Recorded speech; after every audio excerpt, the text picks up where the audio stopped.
Okay. We are gonna play again, and I'm gonna beat you because we're gonna go 1, 2, 3, 4, 5. Best 6 out of 11. I wanna go first. I'm going first.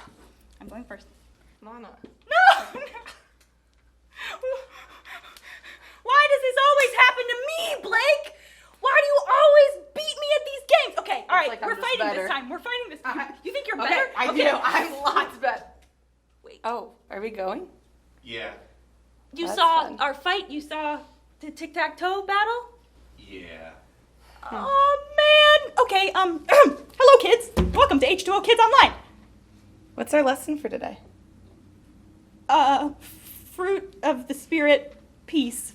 We're talking about peace today. Well, that's ironic. That wasn't very peaceful, No. especially with the throwing and the fighting. Okay. I'm really sorry, Blake. I probably shouldn't have challenged you to a fist fight. I apologize. I forgive you're you. a good friend. Thank you for apologizing. I brought you a present. I heard you like tomatoes. That's my favorite fruit. Wow. Oh, thank you so much. I challenged you to a fist fight and you gave me a snack. That's Yeah. really kind of you. Thank you very much. You're welcome. Aw.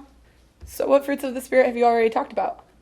Well, we've talked about 2 fruits of the Spirit so far. We talked about love and how Hosea showed his wife Gomer the fruit of the Spirit of love, even though she made mistakes. And we talked about joy last week and how Paul exemplified that fruit of joy in his life, even though things weren't going so well for him and he had a lot of hard times in his life.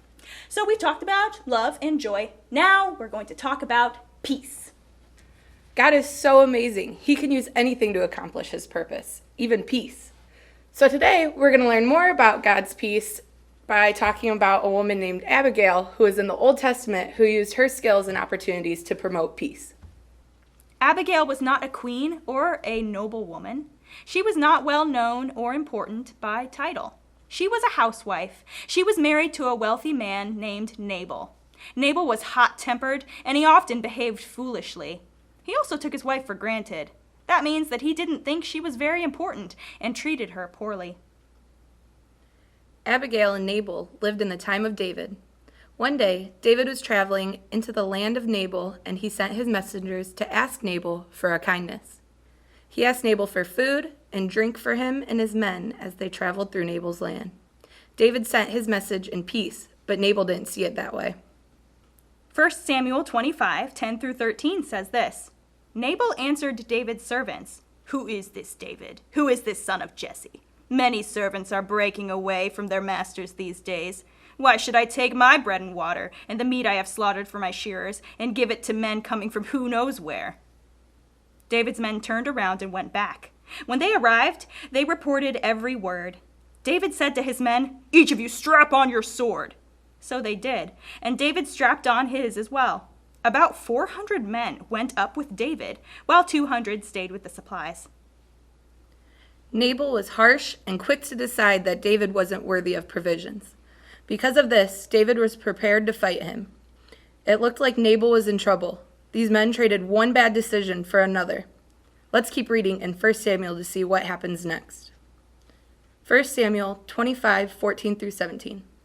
One of the servants told Abigail, Nabal's wife, "David sent messengers from the wilderness to give our master his greetings, but he hurled insults at them. Yet these men were very good to us, and the whole time we were out in the fields near them, nothing was missing. Night and day they were a wall around us from the whole time we were herding our sheep near them. Now think it over and see what you can do, because disaster is hanging over our master and his whole household. He is such a wicked man that no one can talk to him." Nabal's servants told Abigail what happened. They knew her calm manner would aid them, and that she would be able to listen to them. Nabal was so quick to anger that he could not be spoken to. The servants knew that their hope was in the one who was internally calm and quiet. 1 Samuel 25, 18 through 19 says, Abigail acted quickly. She took 200 loaves of bread, 2 skins of wine, 5 dressed sheep, 5 seahs of roasted grain, 100 cakes of raisins, and 200 cakes of pressed figs, and loaded them on donkeys. Then she told her servants, "Go on ahead, I'll follow you." But she did not tell her husband Nabal. Abigail was a quick thinker and immediately set a plan into action. This plan would allow David's men to be cared for and would keep harm from coming to her husband. 1 Samuel 25, 23 through 27 says, When Abigail saw David, she quickly got off her donkey and bowed down before David, with her face to the ground. She fell at his feet and said, "Pardon your servant, my lord, and let me speak to you.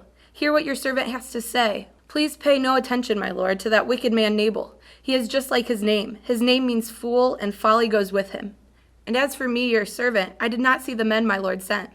And now, my lord, as surely as the Lord your God lives, and as you live, since the Lord has kept you from bloodshed and from avenging yourself with your own hands, may your enemies and all who are intent on harming my lord be like Nabal. And let this gift, which your servant has brought to my lord, be given to the men who follow you." Abigail was able to see the situation and act upon it. She used her ability to speak clearly to stop David from bringing harm on her family. She was also able to save David from committing a crime that he would have regretted. She brought peace to this situation and listened to how David responded to that. 1 Samuel 25:32-35 says, David said to Abigail, "Praise be to the Lord, the God of Israel, who has sent you today to meet me. May you be blessed for your good judgment and for keeping me from bloodshed this day and from avenging myself with my own hands. Otherwise, as surely as the Lord, the God of Israel lives, who has kept me from harming you, if you had not come quickly to meet me, not one male belonging to Nabal would have been left alive at daybreak." Then David accepted from her hand what she had brought him and said, "Go home in peace. I have heard your words and your request." Because Abigail showed God's fruit, David was able to recognize her as being sent by God himself. Her ability to stand up and speak calming words saved a lot of lives and promoted peace between the two men. When Abigail used her God-given abilities to fulfill God's purpose, the people around her were able to know God in a new way. Our God loves peace, and this was demonstrated through one of the actions of his people. And when we use our strengths and abilities to accomplish God's good work, we're able to show those around us God too. And when they see the fruits of our spirit, like love, joy, peace, and many others, they're able to learn about God and feel his blessings as well. Hey, I bet you kids this week could read 1 Samuel chapter 25. Read about the story of Abigail.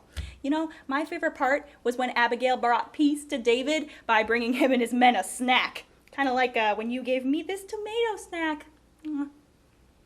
Yeah, and here's another challenge for the kids. I want you guys this week to keep an eye out for the people around you who are sharing peace and bringing that into different situations. Nice. Blake, Yeah? I challenge you to another game of tic-tac-toe. Can you play peacefully this time? Probably. Winner gets the hat. Fine. Go!